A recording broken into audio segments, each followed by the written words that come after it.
Alright guys, I have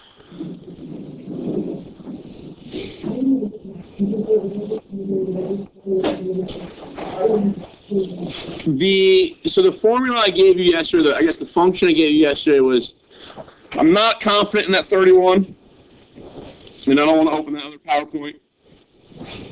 But I gave you something like this, and we talked about how a company like maybe Honda or Ford or whatever would want to create a function that represents gas mileage for their particular cars. Okay, and what they do is they fill up their car with a certain amount of gas. Keep that's a controllable variable that we keep, and they just start traveling. Okay, and we see how far we've traveled at a certain speed. Okay, so maybe I travel at like 20 miles per hour. Okay, so 20 miles per hour. We might have gone, I don't know, 230 miles on maybe 5 gallons. Okay, well, if I divide that out, it gives me an ordered pair of miles per hour, comma, miles per gallon. Does that make sense? And they keep doing that over and over and over and over again. And what they're going to find out is that the data that they collect, okay, it might be kind of all over the place a little bit, but it's going to have some type of relationship. And that relationship in this situation looks parabolic, right? Does that kind of make sense? Now, how do we create that parabola? How do we come up with the function that models that parabola? So what they do is, and you've done this in maybe a chemistry class or a science class somewhere, and I know you did with Miss Coles last year, is you take off 3 points that you know are data points that might model the rest of those points. Does that make sense? So when I fit my curve in there, my curve might go through 3 of those points, but half the other points are above the curve and the other half are below the curve. Is that going to make sense? And that's the curve of best fit for our practices. Maybe a lot of times we want what we call the least squares curve. And I kind of show you how your like analysis group or whatever, your mathematicians in like one of these companies comes up with this function. Okay, I have a big problem with giving you this function and saying find the maximum, find the vertex, and you being confident and sure that that's the vertex and understand how you can get that and what it tells you. But then if we go back a little bit, it's okay, well, how do we even know that function's true? Okay, if I don't know what that function, if that's a false function, then who cares what the vertex is, right? Does that make sense? Okay, so once you understand that in the real world, how this is created and how we know that to be an accurate function to represent the data of this particular model of car. So what we do is we create, like I said, we create all these data points. Okay, now I've done this on my TI-83 and kind of break it down here so you can see all these windows at once. But I just went into a list, so you guys know how to do lists. You hit the stat button, hit edit, and you can start putting in your list. L1 is my X values. I'm going to let L2 be my Y values. Does that make sense? Okay. Now I didn't put too many in here. I got like seven ordered pairs. Okay. Now you're going to want more if you're going to try to be extremely accurate. Does that make sense? So they're not going to, do 3 data points over here. They're not going to do 7. They probably do maybe a couple hundred. Okay. And the more that I have, the more data that I have, the more accurate my function is going to be. I just chose 7 for convenience right now. If we go to y equals, okay, and we go up and highlight that plot 1 and then hit graph, it's going to give us what we call a scatter plot. It's going to plot the dotted or those ordered pairs as dots on my curve, right? Or my graph. Does that make sense, everybody? Okay. Now, if you go second y equals, this is where you can kind of set up your stat plots and kind of change some variables around. You can either turn it on or off. You can determine the type of plot that you want. Do you want a scatter plot? Do you want a line graph? Do you want a histogram? Do you want a box and whisker? And then you can define what you wanted your x values to be, which list you wanted your x values to be, and which list you wanted your y values to be. And then obviously you can choose the graphic that they use for the dot. Okay? But that is how we get those points. Now, what I have done is graph then what you maybe would have done in a science class. Okay? In a science class, you probably said, as long as I choose 3 of these points that model my data. So I'm going to use 1, 2. I'm going to use that point there, I think is 2, 5. And this point here as -2, 6. Okay? I think my opinion is that those 3 points model my data. So what I end up doing, and it's kind of ugly here in a moment, but you guys did this in Algebra 1. We go to a matrix. Okay, and I have this matrix right now inputted in A. Okay, and I want to talk about what that matrix is. If I think about this, okay, when I have a system of equations with 3 variables, okay, we're going to use a system to help us come up with that ax squared plus bx plus c equals y that is going to model my function. Okay, it's going to model my data points. Well, what happens here, if I'm using these data points, okay, I'm going to just choose that one first. If x is 1, okay, this becomes 1a. Does that make sense? Plug in x with 1. This becomes plus 1b. This is already 1c. And my y value that came from my data point was 2. Does that make sense? So you see, and you talk about this with schools last year with matrices, you plug in the coefficients. So there's my A coefficient of 1, my B coefficient of 1, my C coefficient of 1, and my constant Y value of 2. Does that make sense? And then I do the same thing for one other data point, so 2, 5. So if I plug in 2, 5, this would give me 4A plus 2B plus 1C is equal to 5. And you see that there's the 4, there's the 2, there's the 1, and there's my 5. Does that make sense?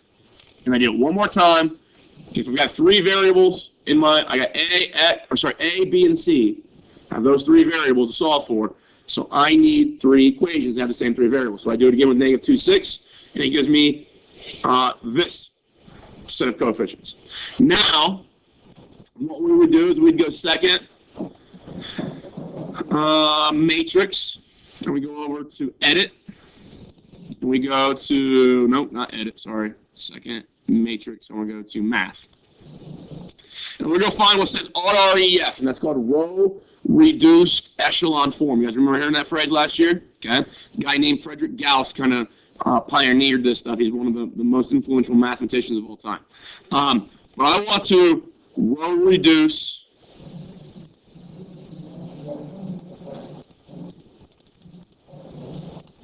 matrix A. All right, and when I do this, my hopes are that I get what we call the identity matrix right here. Okay, that 3 by 3 matrix is the identity matrix. Tell me ultimately that 1A is equal to that number right there. 1B is equal to that number right there, and 1C is equal to that number right there. Now you can do this by hand, but it's going to take you for about 15 minutes to do it by hand. And that's just all about picking 2 of these off and using elimination to solve for certain variables. But that gives me my coefficients for my parabola. Okay, so I plucked those off earlier, I just typed them in already. So these are those coefficients. Okay, and when I graph those, see how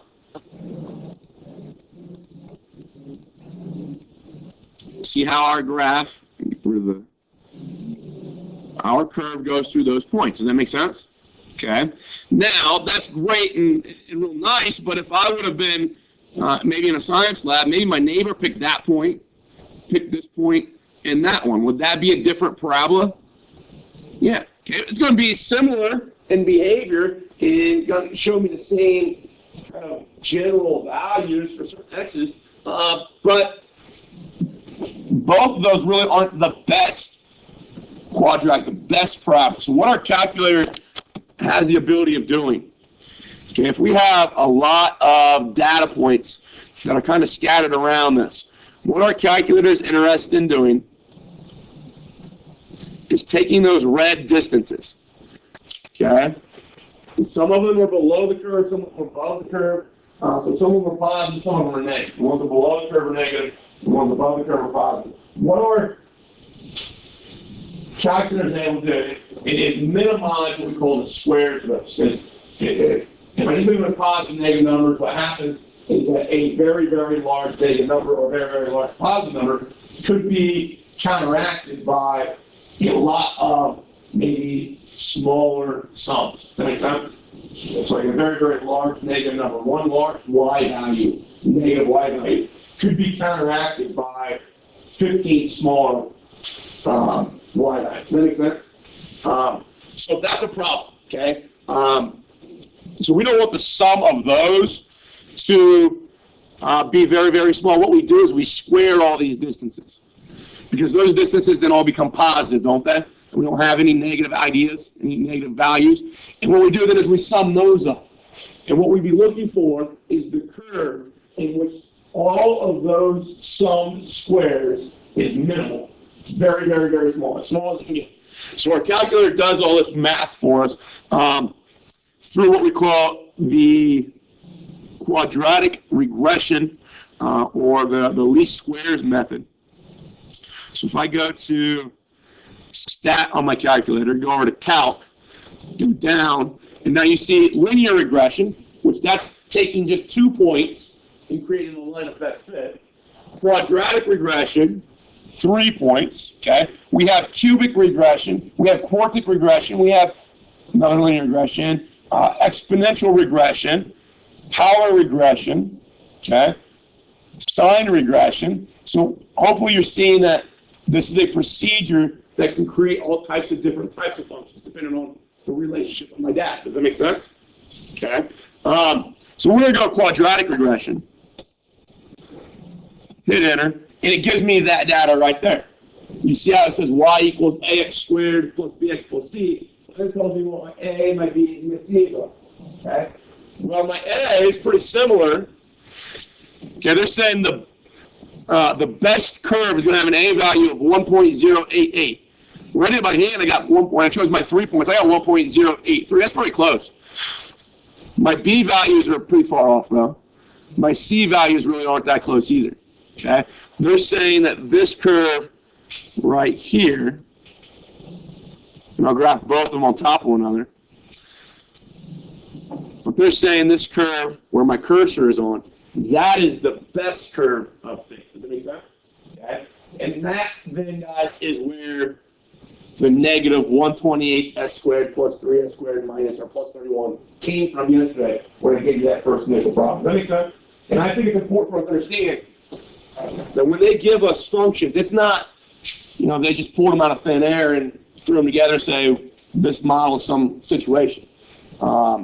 They've collected data on that situation. Now, observe that situation over and over and over again, and they fit a curve to that using these procedures. So those functions that they're giving us are valid. They do make sense. Okay, and I think that's very important for us to kind of wrap our heads around. All right, I think that's the problem with our course, and just high school math course, and even college courses, is you learn a lot of procedural things. We learn how to do some of the stuff, some facts, but a lot of times doesn't allow time for us to discuss those types of things. But I think those types of things are very important to us. And I think that maybe sometimes discussing those things is even as important, or maybe sometimes more important than just learning the facts and learning the procedures. Today we're going to start talking about polynomial functions. We've already talked about some polynomial functions. We talked about constant functions. We talked about horizontal lines before. We've talked about lines. We've talked about parabolas or quadratics. Those are all examples of polynomial functions. And what we know about those, we're going to take and kind of allow us to segue into talking about higher degree polynomials. So like third degree polynomials, cubics, fourth degrees, or quartics, fifth degrees, which we call quintics, okay? Sixth degrees, seventh degrees, eighth degrees.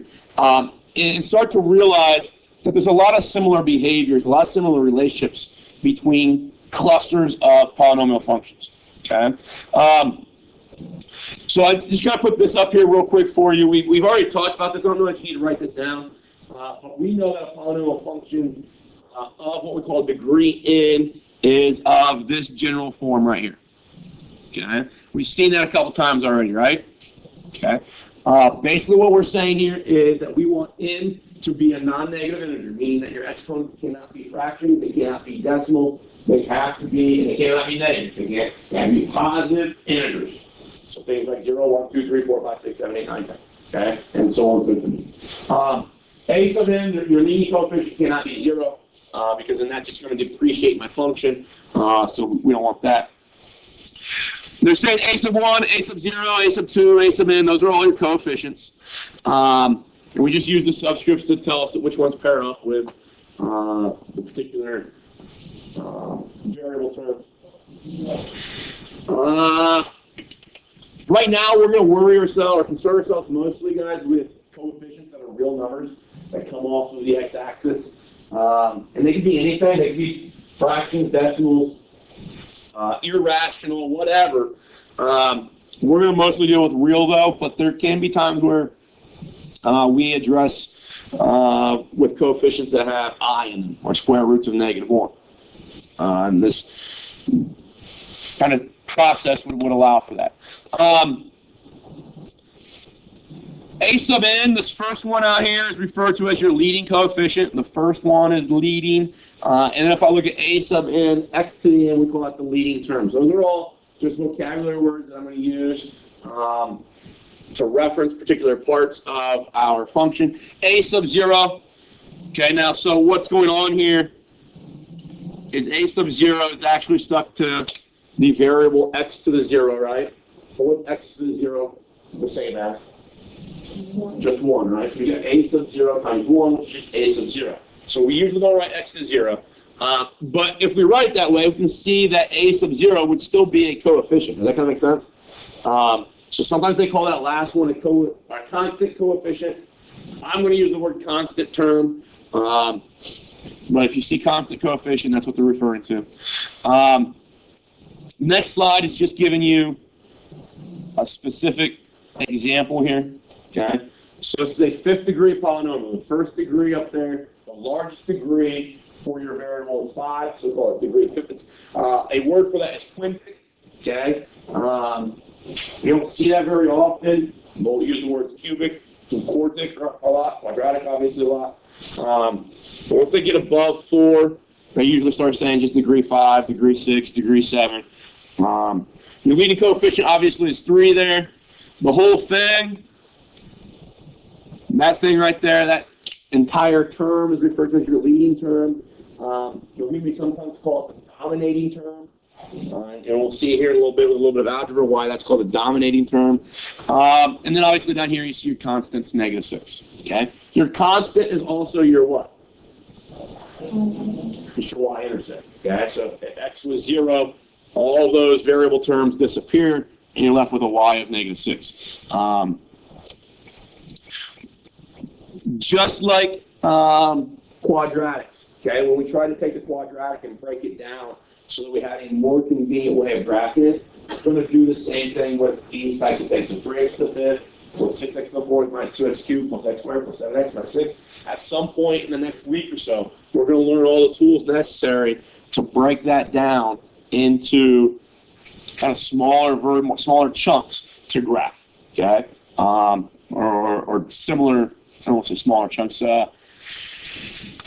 alternative forms, okay? And then chunks of that alternative form will help us graph it a lot easier. The next slide is just another set of examples, okay? Giving you a polynomial and saying, okay, that first one is a degree 1, also referred to as a linear polynomial, right? Okay. The second one's quadratic, or degree 2. Third one is a cubic, or degree 3. The last one is a quartic or degree 4. And it shows you what the leading term is of all those. It tells you what the constant term is of all those. One thing I want you guys to understand is that in your homework, okay, I haven't gone through every single person's homework, but you might want to make sure that you're paying attention to every single problem, because they might get you in the habit of doing, ask you questions like what's the leading term, what's the constant, and that kind of stuff. And you do 5 or 6 of them where they're already set up in descending order for you, like they're up here in front of us. But then the 7th one, all the terms are kind of jumbling around in no particular order. We only identify leading terms and degrees of functions when they're in descending order. Does that make sense? Okay, that's the best thing to do, is to rewrite everything in descending order. So that's something that you want to kind of have at the forefront of your mind as you're doing every single problem. Make sure that it's descending order. They like to do that on tests. They like to mess with you a little bit that way. Okay. We can have monomials. We don't need, I can just have x to the third. I can just have x squared. You can just have negative 6x to the fifth. Okay. Those are still polynomials. They're just a special type. Okay. Where they don't have any other additional terms. They just have the one, and that's where the word mono comes from, right? We've seen binomials. We've seen trinomials. Those are just kind of being more specific in regards to how many terms we have in our polynomial. Nomial just means term, right? You guys know that? Okay. All right. I'm going to skip most of this stuff here because we already know it. Basically what they're doing is saying, if I want to graph x to the third or x to the fourth or x to the fifth, any type of polynomial function, we have these parent functions. We talked about what x cubed looks like. We talked about what x to the fourth looks like. We've talked that then all our x to the odd powers are very similar. So you see x to the third and x to the fifth are pretty similar, right? X to the fifth is just a little bit more, it's snugged up against the x-axis a little bit more in this set of x values than what this one is, okay? X to the seventh will look very similar, just be snugged up even more, okay? So our odd degree polynomials all look very similar.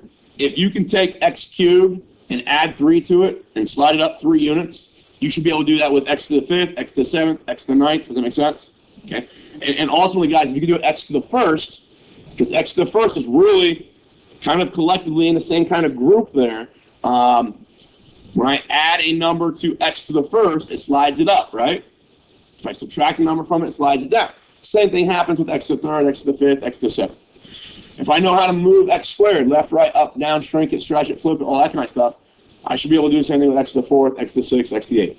Is that right, everybody?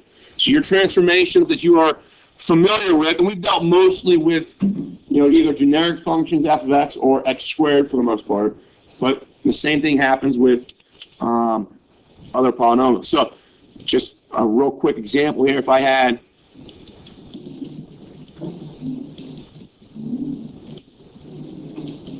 something like that, okay, that tells me what's the negative tell me. All right, x-axis reflection with 2 tell me. The first 2 there. So vertical stretch, the y values get twice as big.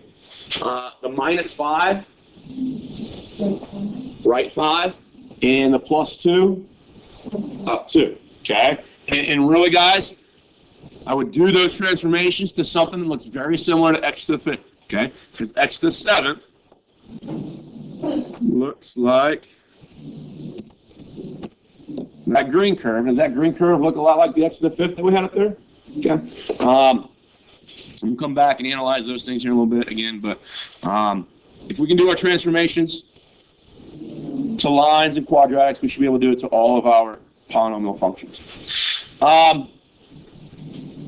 You see how it says, however, the degree n becomes larger, the graphs become flatter around the origin and steeper elsewhere.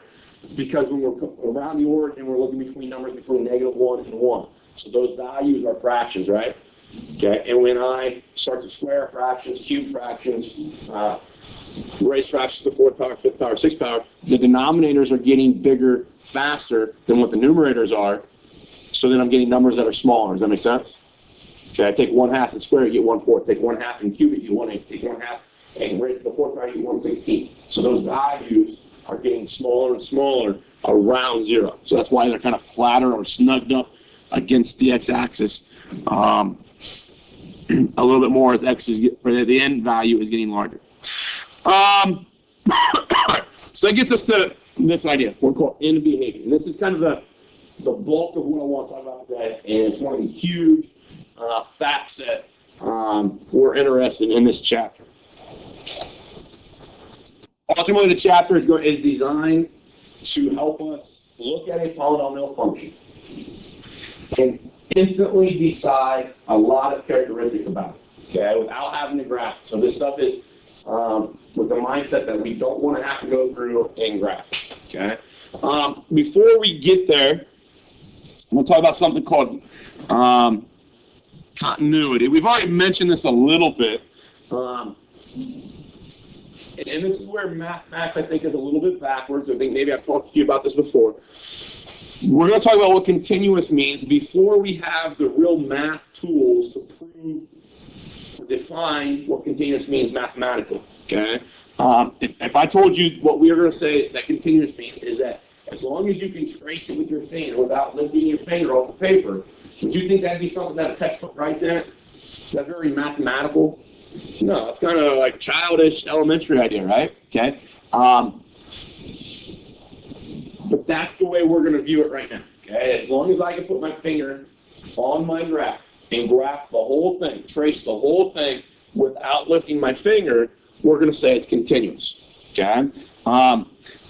I'll give you, because I told this to the last class, I'll give you a little bit of an introduction of what we do with what we call limits. Okay.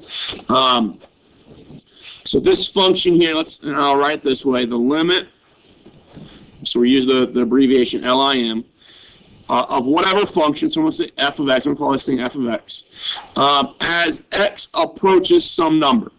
Okay? So I'm just going to use 0 because it's just going to be an easier number to choose here. Okay? Basically, when I see this notation, this is something you guys will talk about the first couple weeks of calculus. When I see this notation, what it's saying to me is that I'm interested in the y value of my curve as I get closer and closer to 0. Okay? But if the limit is going to exist, then I need to be able to do this from both directions. Okay? So I approach 0 from this direction. Okay? As I approach 0 from this direction, what y value is your curve getting to? Because everybody kind of visualize that your y value would be about right there. Does that make sense? As you approach 0. So let's just say that that is a y value of maybe 3. Okay? So from the left-hand side of 0, I'm getting, my y values are getting closer and closer to 3. From the right hand of 0, as I move that direction, are my y values getting closer and closer to 3? That kind of makes sense? Okay? So because my y values are getting to the same y value from both directions of 0, we say that our limit here is 3. Okay? It's what our curve kind of limits out at a y value for that x value. Does that make sense?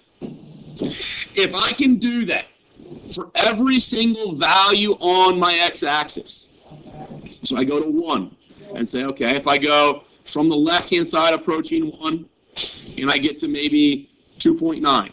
From the right-hand side, do I get to 2.9? And I do. So if this thing is limit, as x approaches 1, is equal to 2.9 from left and right-hand side, then I say the limit exists at that point of 1, right? X value of 1.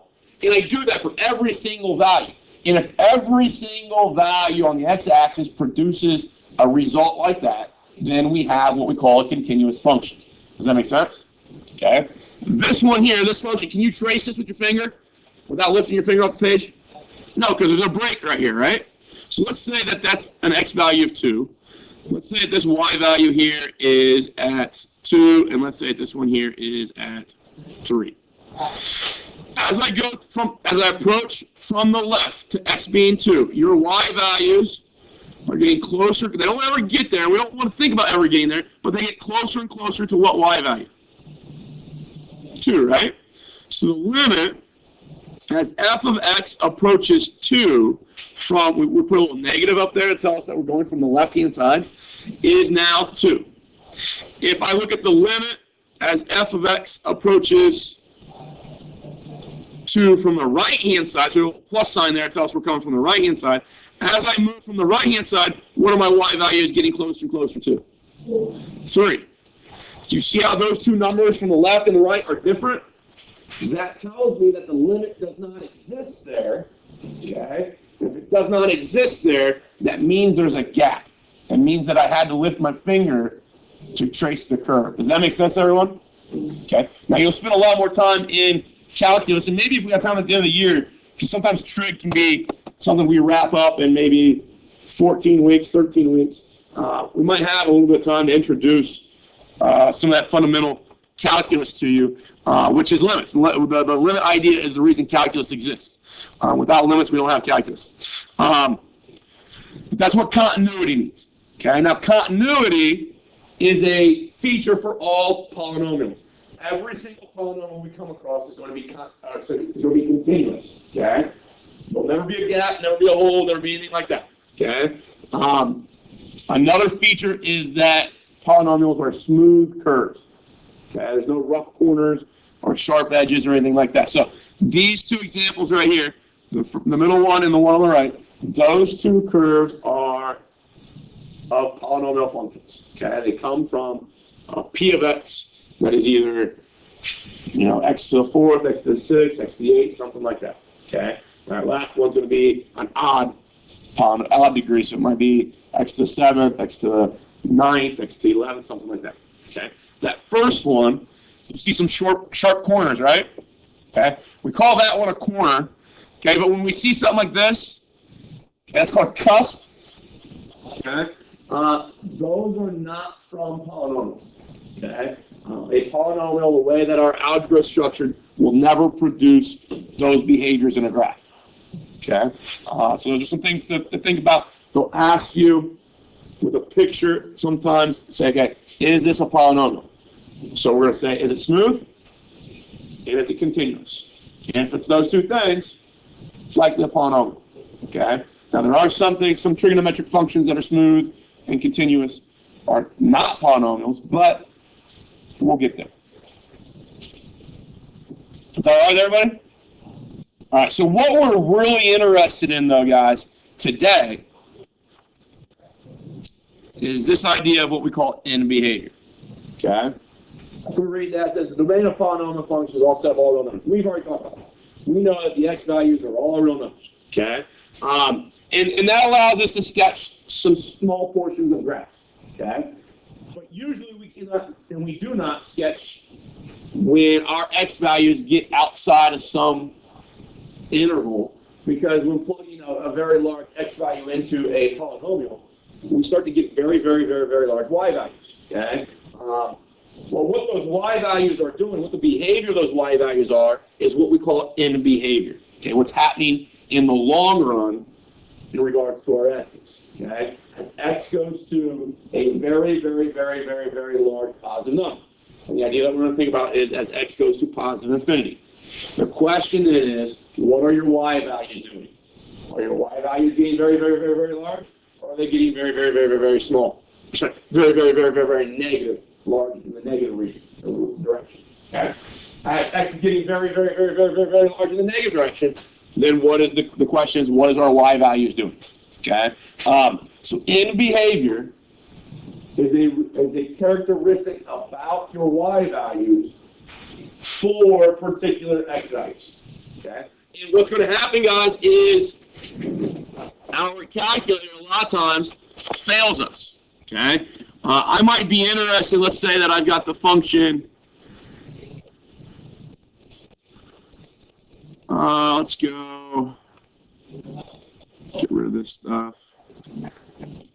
Let's say I have the function, I don't know, 70x to the 12th plus 40x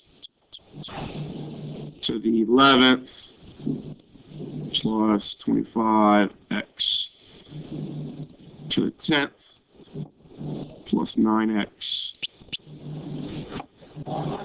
to the 9th. Let's just stop there. I think that'll be enough.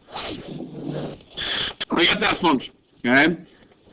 If I ask this thing to evaluate that function, so I'm going to go to y of r is go to my function, go pick off y1, and I evaluate this thing at a very large y value.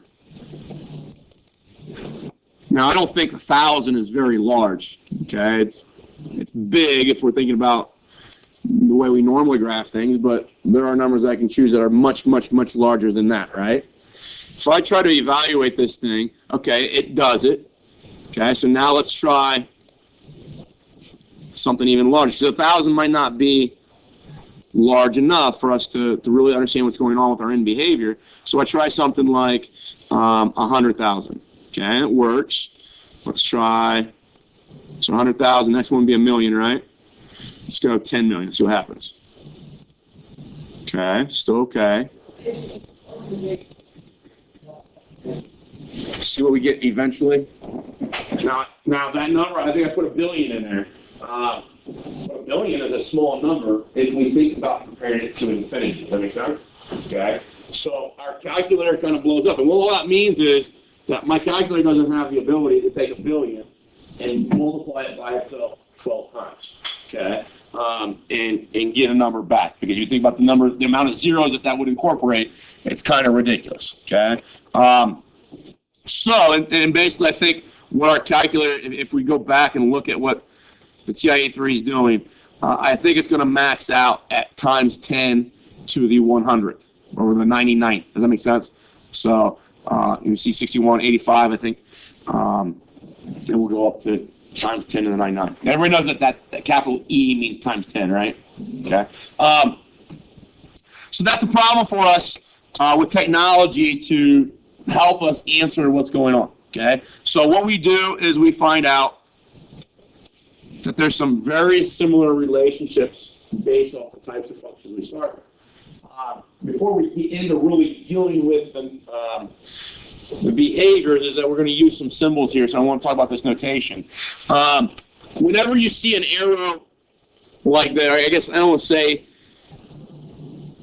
because sometimes that arrow means the word implies, but right now the way we're going to see, if there's a variable here, and then an arrow, and then some number, or infinity, the way we read that as is x goes to infinity, or x, I use the word approaches infinity, okay? And I think approaches is better because when you see it in a calculus textbook, that's the word they're going to use.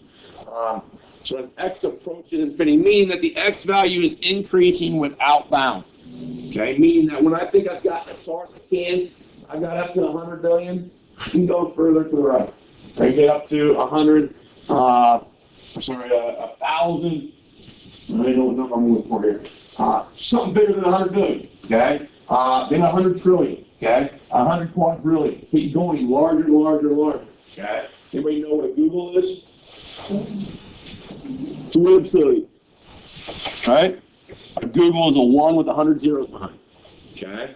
I get out to a Google. That's still not far enough. That's actually a pretty small number in retrospect to what infinity is, okay? So we're saying that x is getting very, very, very, very large without bound, okay? That bottom one is just saying that we're getting very, very, very, very large, but now in the negative direction, okay?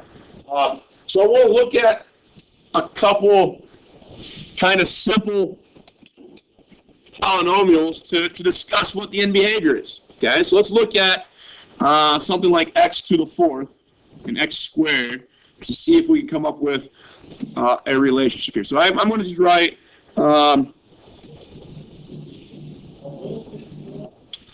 x to the n here and create my slider, make n start at 2.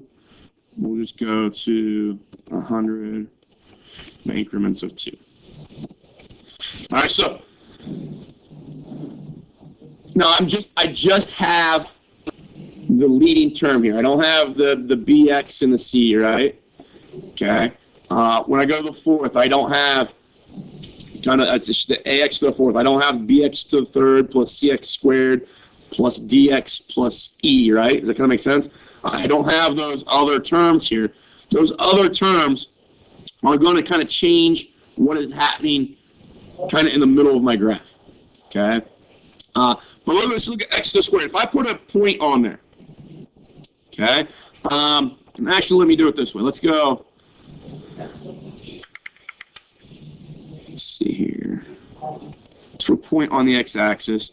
Let's put a line that's perpendicular to the x-axis through that point. Find the intersection there.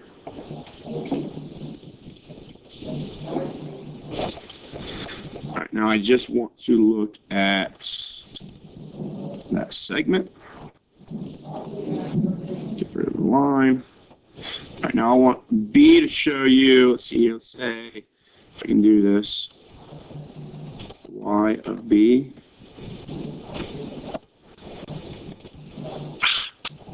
Let's do it this way.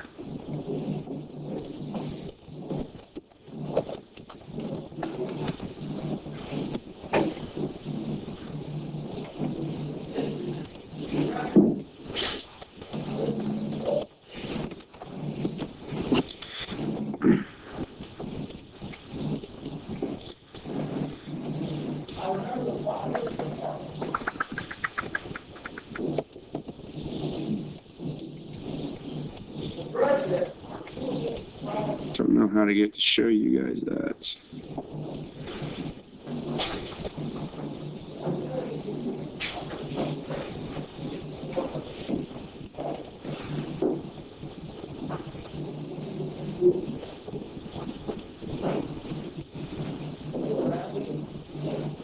Let's do it that way. Okay.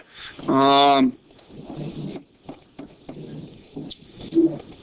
right. So the question then, guys, is the end behavior. So as this number right here, this 1.43, that's your x value, right? As the x value is getting larger, I want you to pay attention to this y value. Okay. As that x value gets larger and larger, what is that y value doing? Larger and larger, right? Now, you can't see on the graph anymore. I'm not going to zoom out. But look at this. This is the y value. As x gets larger and larger, what's that y value doing? Larger and larger, right? Even further and further north, okay? Now, we can interpret that that's where that pattern is going to continue to happen. Does that make sense? So as these x's, okay, as these x's that I'm moving this point on the bottom here, as these x's go to infinity, what is your y value going to? As these x's went this way, what was that y value going to? Infinity as well. That is referred to as our end behavior. Okay? As x is going this way, what direction, what value is x getting closer and closer to as I move this way? Negative infinity. What's y getting closer and closer to? Positive infinity, right? So the idea over here is that x goes to negative infinity, y approaches positive infinity as well. And that's the end behavior for x squared. Well, let's look at x to the fourth. Is it the same? It just happens faster, right? Does that make sense? Because now I'm taking a value and raising to the fourth power, so the y values get a lot larger, a lot quicker. 6 the same way. 8 the same way.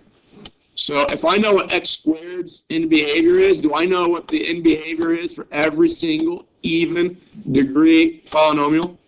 Okay. The stuff on the end doesn't matter. So there's 35 x terms here that I don't have written down and I'm not using, but they don't matter. Okay. This x to 36 dominates. If we have time tomorrow, I'll show you why that dominates. With a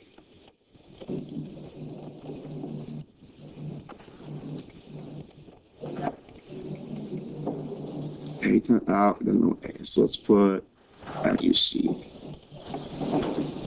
All right, so what if my coefficient out front is positive? Does that change anything? No, the end behavior is still the same, right? But when a is negative, or my coefficient out front is negative, now as x goes to positive infinity, where's y going? Negative infinity. Here, where is y going? Negative infinity. Is that all right with everybody? Okay. So that's the end behavior for every even function. Okay. If we look at the PowerPoint, it's kind of described in this picture here. Okay. Now I don't know what is happening in this dotted region. Okay. The other terms are going to kind of dictate that, the maximum minimums that are occurring here. But the end behavior is these solid portions. Okay. So this is when a is positive for an even degree, And this is when A is negative for an even degree. When it's an odd degree, so let me start this thing off at 1.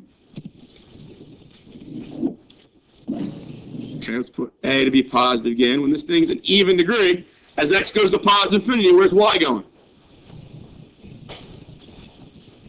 As x goes to positive infinity, guys, where's y going? Positive infinity. As x goes to negative infinity, where's y going? Negative infinity. Is that the same for every odd function then? Yeah, when A is positive, right? When A is negative, what's a negative number do out in front of my function? Flips it over the x-axis, right? So when it flips it over the x-axis, does it change the end behavior? Flips the directions, doesn't it? Now as x goes to positive infinity, y is going to negative infinity. Okay? Now again, we don't know what's really happening around here. Okay? Because depending, right now I've got x to the 7th, depending on what the x to the 6th, x to the 5th, x to the 4th, x to the 3rd, x squared, x to the 1st, my constant term look like, there might be some ups and downs and peaks and valleys around 0 there. Okay? But in the end, in the long run, this curve is going to have that behavior right there and that behavior right there. Okay? So that should be something we're able to recognize instantaneously by just looking at the polynomial. It's algebraic function. Does that make sense? Okay. Tomorrow, we'll talk about how those other terms are insignificant. Okay? So if I have a polynomial, let's see here.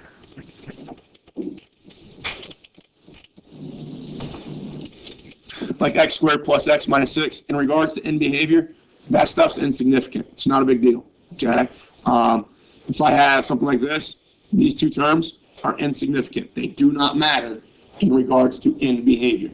Okay? They matter in other aspects of the problem where maybe my zeros are and the max and mins of the function, or the local max and local mins. But in regards to end behavior, they're useless. And we'll talk about that tomorrow.